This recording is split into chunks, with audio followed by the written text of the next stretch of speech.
το μεταναστευτικό και προσφυγικό ζήτημα, το οποίο θα συνεχίσει να είμαστε βέβαιοι να ταλαιπωρεί την Ελλάδα και να αποτελεί ένα από τα σημαντικότερα εθνικά της προβλήματα για τα χρόνια που έρχονται, ακριβώς γιατί τα ρεύματα της μεγάλης ιστορικής μετακίνησης από την Ανατολή προς τη Δύση περνούν από την Ελλάδα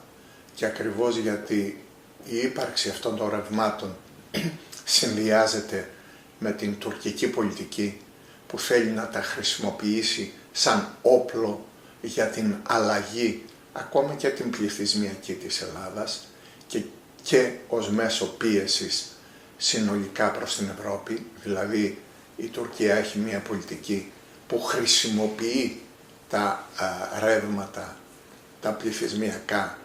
για πολιτικούς λόγους. Εξάλλου αυτό το έκαναν οι Οθωμανοί από τότε που υπάρχουν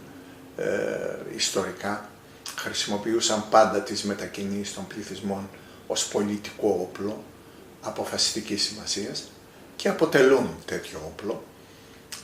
Μόνο κάποιοι οι οποίοι στην Ελλάδα παριστάνουν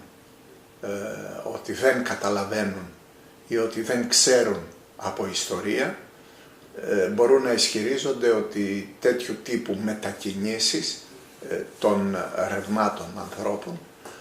μπορούν να είναι απλά και μόνο ζητήματα τυχαία ή δεν τα χρησιμοποιούν τα κράτη για πολιτικούς λόγους. Έτσι, αυτό το οποίο πέρασε ως θέμα απλά και μόνο ανθρωπιστικό, δυστυχώς δεν είναι κάτι τέτοιο. Και εκμεταλλεύτηκαν τις ανθρωπιστικές πραγματικά προδιαθέσεις των Ελλήνων και την παράδοση την οποία έχουμε. Ακριβώς είμαστε ένας λαός που πάντα ήταν δεμένος με τον ξένη οδεία, χρησιμοποιήθηκε ως μέσο για να περάσει μια λογική η οποία θα μεταβάλει σε βάθος χρόνου, ίσως όχι και πολύ μεγάλο, ένα κομμάτι των μεταναστευτικών και προσφυγικών ρευμάτων σε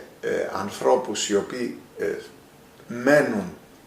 μόνιμα στην Ελλάδα. Αυτή είναι εξάλλου η πολιτική την οποία προωθεί πολύ περισσότερο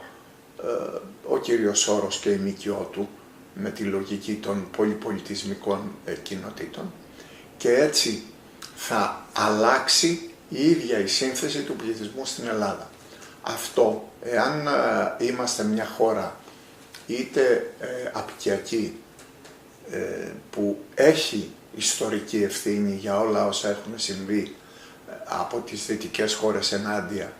στις χώρες του Ισλάμ ή του τρίτου κόσμου, και όχι μια χώρα όπως εμείς που έχουμε υποστεί τον απικισμό και την ιμπεριαλιστική πολιτική και της Δύσης και της Ανατολής. Εμείς δεν έχουμε υποστεί τον ιμπεριαλισμό μόνο των δυτικών μεγάλων δυνάμεων, δεν ζήσαμε μόνο την άλωση του 1204, αλλά ζήσαμε και την άλωση του 1453 και είμαστε επομένως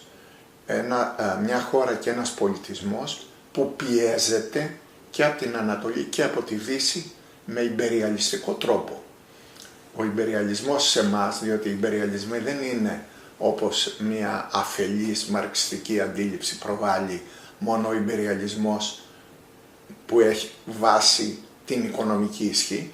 είναι και ο ιμπεριαλισμός που έχει βάση τη στρατιωτική ισχύ και που έχει βάση την κατάκτηση. Εμείς λοιπόν υποστήκαμε και την δυτικό ιμπεριαλισμό και τον οικονομικό ιμπεριαλισμό της Δύσης και το στρατιωτικό ιμπεριαλισμό της Δύσης, αν σκεφτείτε πόσες φορές έχει κατακτηθεί αυτός ο τόπος, και κατεξοχήν και πολύ περισσότερο τον ιμπεριαλισμό της Ανατολής, τον Οθωμανικό ιμπεριαλισμό με ξενροπαδισμούς και με τεράστιες μετακινήσεις πληθυσμών. Ας μην ξεχνάμε τη Μικρά Ασία και την Κωνσταντινούπολη. Επομένως σήμερα, επειδή είμαστε το σύνορο των δύο κόσμων, πρέπει να αντιμετωπίσουμε το ζήτημα το μεταναστευτικό και το προσφυγικό σαν ένα ζήτημα που δεν έχει μόνο μία ανθρωπιστική διάσταση, την οποία παίρνουμε υπόψη μας, αλλά έχει αποφασιστικά έναν γεωπολιτικό και εθνικό χαρακτήρα, ακριβώς γιατί η Ελλάδα βρίσκεται στο σύνορο των δύο κόσμων.